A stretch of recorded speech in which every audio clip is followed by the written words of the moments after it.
Welcome back to Clark's Ring Rants. Let's get straight into today's video. Somebody roll that tape for me, please. And I think if Teofimo Lopez comes flying at Shakur Stevenson, that is going to play into Stevenson's hands and he's going to light him up like a Christmas tree. And it should be comfortable if that happens.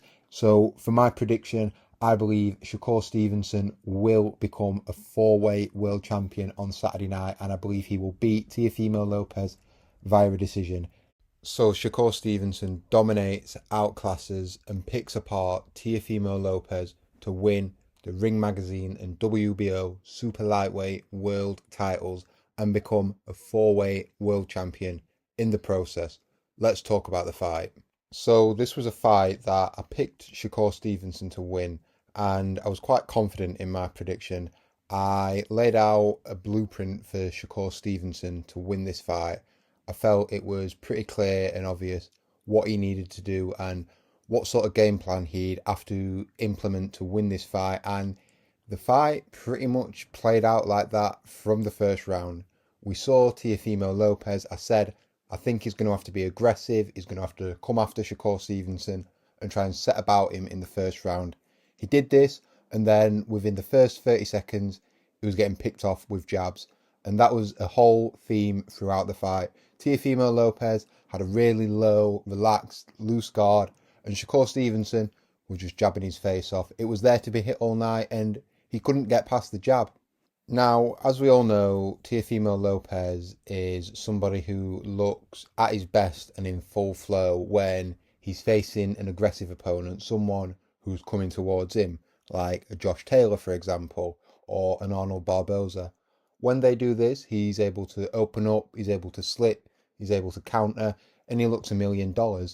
But when he's faced with a bit of a slicker, more defensive-minded back foot fighter, this is where he tends to struggle. And this is what I predicted would be his downfall in this fight, and that's exactly what proved to be his downfall in this fight. Shakur Stevenson was comfortable boxing at range. He's got one of the best jabs in boxing. His jab was absolutely magnificent tonight, and Teofimo Lopez just couldn't get close to him. He was getting tagged to death. He was getting counterpunched. There was just no way through for him, and it was a shutout in the end. I think I gave Teofimo Lopez the 8th or 9th round. I gave him one round in the whole fight. Every other round was a clear Shakur Stevenson round. And you know what? The funny thing is, Teofimo Lopez is one of the best fighters in the sport. He was the Ring Magazine #1 in his division.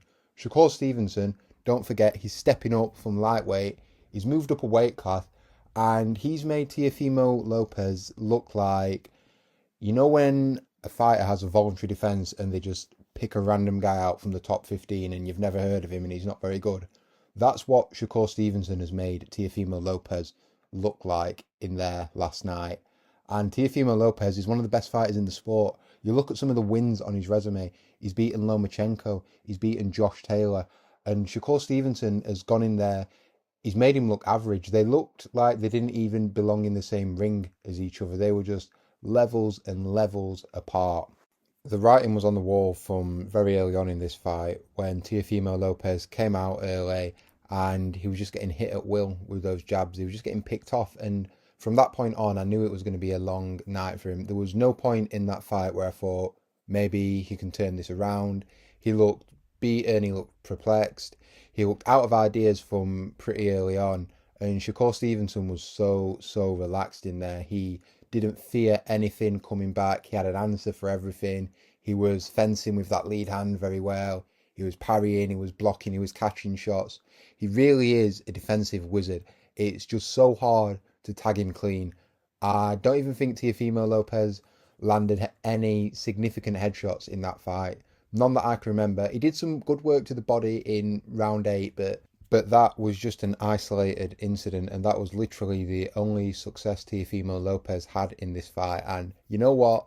I don't even know what tactics or adjustments he could have made in that fight to even make it competitive, because the gulf just seemed to be so vast. I mean, I don't think the advice in the corner from his dad helped, and that's not the first time he's gone to the corner in a fight looking for help and guidance, and his dad's not really helped him. But like I say, I don't know what he could have done differently in that fight to make it any more competitive.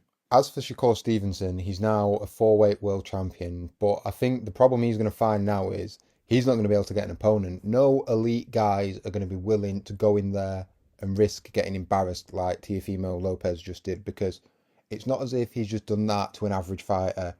Teofimo Lopez is in and around the pound for pound top 10. He's one of the best fighters in the sport, and he's just been made to look average. So that's going to have a lot of fighters, if they weren't already hesitant to fight Shakur Stevenson, they're going to be even more reluctant now, and they're either going to ask for a ridiculous amount of money, or they're just going to completely price themselves out and duck a fight with Shakur Stevenson. So I do worry for him in that sense.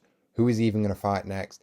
I think the only way at the minute I can see Shakur Stevenson being challenged or pushed close in a fight is if he just keeps going up in weight, and if he maybe fights someone who's taller than him, got a longer reach, can box on the back foot, and maybe he has to go looking for someone in a fight, because as long as he can dominate with his lead hand and jab and sort of sit on the edge of range and pick people off, I don't see anyone beating him at that game. I don't even think Devin Haney could beat him in a jabbing contest. So the only way I can see Shakur Stevenson losing maybe, or even somebody giving him a run for his money, is if he goes up through the weights and he's fighting someone bigger, stronger, and they've got the height and reach to beat him. That's the only way I see him having a competitive fight at the minute. So if we were going to suggest next potential opponents, I don't even know who I could suggest. Obviously, at the end of the fight, we saw Conor Benn get in the ring. Them two had a bit of back and forth, but Conor Benn ain't stupid. Eddie Hearn ain't stupid. They ain't going to take that fight. I don't see why Conor Benn would, and I think Shakur Stevenson would win that fight quite easily. But as for Shakur Stevenson moving forward, who could he fight? I think if he wants a challenging fight, he's going to have to move up to welterweight. And even then, I think he'd be able to pick off quite a few of the champions quite easily. Lewis Crocker, Rolly Romero, Mario Barrios, Ryan Garcia. I think he'd beat all them guys quite convincingly. I don't think he will move up there. So it's going to be interesting to see who they can get as an opponent next for Shakur Stevenson, because he's just absolutely schooled Teofimo Lopez, who was meant to be one of the best in the sport. So who knows what they are going to do with Shakur Stevenson next.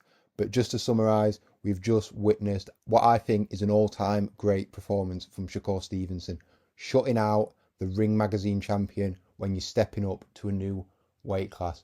Unbelievable stuff. He's got to shoot up the pound-for-pound rankings after that fight. But what do you think? Let me know your thoughts in the comments. Shakur Stevenson schools and outclasses Teofimo Lopez. Don't forget to like, share this video, subscribe if you're new, and I'll see you on the next one. Peace.